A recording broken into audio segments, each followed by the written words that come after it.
Thank you, Andrew. That journalist was my cousin. To my other parliamentary colleagues here tonight, Andrew McDonald, the member from Macquarie Fields, as you heard, the Area Director of Paediatric Services, Melinda Cruz, the other members of Miracle Babies, Professor Jeremy Wilson from Liverpool Hospital, who's an old friend, and to the other staff from Liverpool Hospital, the other health professionals from the other hospitals, the other health facilities in southwestern Sydney, other distinguished guests. It's a privilege to be here tonight. I don't say that lightly, because all children are miracles. They are our number one priority. Their health, their well-being, their concern, their protection. But for those of us that work in or support the health system, then the term miracle babies has a very specific meaning. And it means those babies that come into the world early, or those that come into the world with problems. And they are the most vulnerable, they're the most helpless, and they're the ones that need the most help. And except for, I guess, the last maybe 3.5 decades, they are the ones who never stood a chance. And there'd be generations of mothers who would attest to that.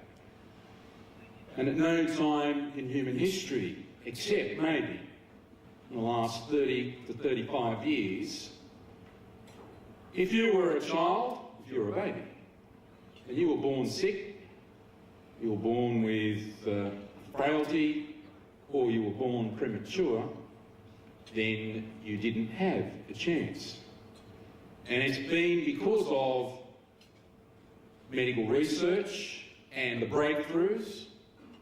It's been because we are blessed with the best health professionals anywhere in the world, advances in technology, advances in treatments, new and better drugs and resources, that those babies have got a chance, and the chance that they have is now one of the highest survival rates in the world.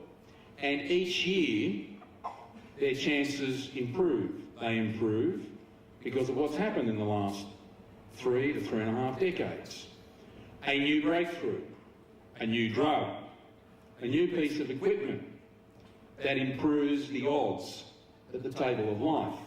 So we create more seats at the table of life for those babies. And that's why we're all here. We're all here to celebrate a wonderful organisation that started when a group of friends got together. They all had something in common. They'd all been through the experience that I've just outlined. And a group of friends, they decided to not just share their experience, they decided that they'd also do something about it. And Miracle Babies, the organisation, was born. And it's astonishing that an organisation that started just on 3.5 years ago, when a group of friends got together to share their experiences and decided to help others in similar circumstances, to provide care, support and compassion for mums and for dads in the same position of having those vulnerable, at risk and helpless babies, to give them a better chance of survival and to support each other. 35 years ago, even 40 years ago, there was nothing like Miracle Babies. And a mum going through an experience of losing a premature baby, well, there wasn't anything. There might have been a burial, maybe, but there certainly wouldn't have been a service. It wouldn't. In those days, perhaps even have been regarded as a life that had been lost, dispensed with.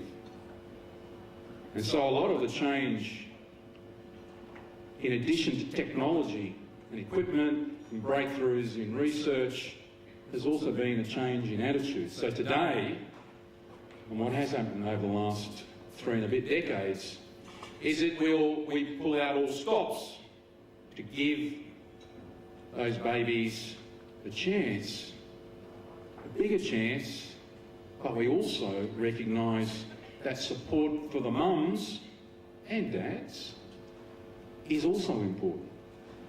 That's what Miracle Babies is about.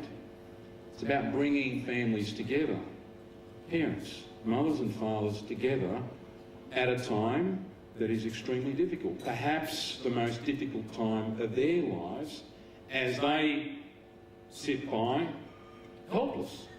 When there's not, as you're sitting there in the hospital, as I was today at Royal Women's Hospital, and 2 of my constituents were there with their twins, 450 grams and 480 grams, born premature, and they were sitting, and there wasn't much that they could do as the twins were in the neonatal intensive care cots. But they were there every minute of every day, and they're not leaving the bedside until they've put on weight and until they're going to take those twins home. And they will. Because that hospital, like Liverpool, like Nepean, like Royal North Shore, and the others in the network, and there's 10 of them, are going to give all of those babies the absolute best chance of surviving and of growing up like Melinda's kids and of all the other mums that are in Miracle Babies. And Miracle Babies, the organisation, has dedicated itself and wonderful people in raising money, in raising awareness and providing professional support programs for mums, for parents that are going through a difficult time and perhaps the hardest time of their lives, when they experience a baby born that is premature, that is frail, or has problems that threatens their life. And so tonight we're coming along here to raise money for the purchase of equipment. And they've done a marvellous job, Miracle Babies, in the last few years in buying equipment, monitors, and they want to raise money for a training simulator in neonatal intensive emergencies. And that's the objective tonight. And on behalf of the government, I'll kick along this evening's fundraising activities with a donation of $20,000.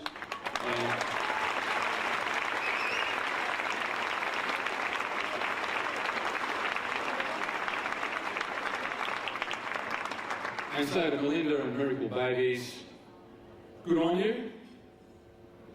And not just that, thank you. Thank you for what you've done. Thank you for what you continue to do.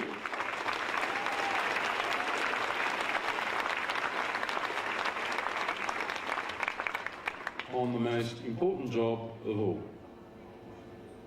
nurturing and raising children. Thank you.